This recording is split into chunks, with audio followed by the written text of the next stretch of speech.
მოგესალმებით. ამ ვიდეოში გვექნება რამოდენიმე ამოცანა. ვნახოთ, როგორ გაართმევთ თავს. პირველი ამოცანა. უნდა გამოიცნოთ, ვინ არის საფრთხეში. საკნებში ორი ადამიანია. ქალი, რომელიც სანთლებითაა გარშემორტყმული და ახველებს, და მამაკაცი, რომელსაც ვირთხების ხროვა ახვევია.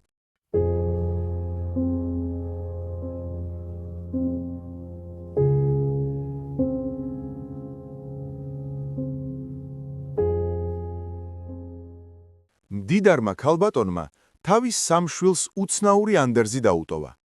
ჩემს მთელ ქონებას ის მიიღებს ვისი ცხენიც მეზობელ ქალაქში უკანასკნელი მივა. შვილები გზას გაუდგნენ, მაგრამ რადგან არც ერთს არ სურდა პირველი მისვლა, ისინი ძალიან ნელა გადაადგილდებოდნენ. გზაში მათ ერთი ბრძენი მოხუცი შეხვდათ და რჩევა ჰკითხეს. მოხუცმა მათ მხოლოდ ორიოდე სიტყვა უთხრა, რის შემდეგაც სამივე შვილი ცხენებზე შემოხტა და ქალაქისკენ თავქუდ მოგლეჯილი გააჭენეს. კითხვა: რა ურჩია მოხუცმა მათ?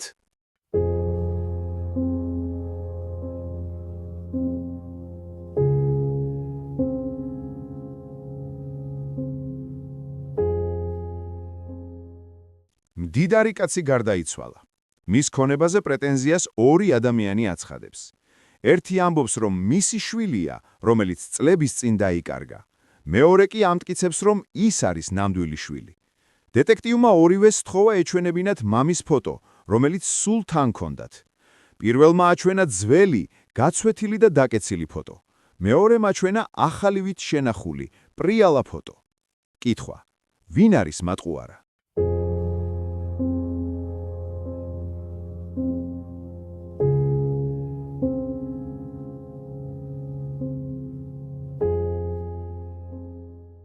იყო ერთი ბიჭი, რომელსაც უჩვეულო ამოცანების შექმნა ძალიან უყვარდა. ერთ დღეს მან ფურცელზე დაწერა მხოლოდ ერთი სიტყვა: გაიღიმე.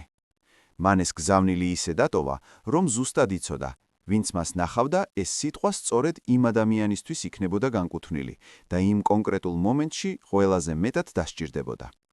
ყურადღება შეკითხვა: ვისთვის დაწერა ბიჭმა ეს სიტყვა და ვინ არის ამ ამოცანის ერთადერთი სწორი ადრესატი?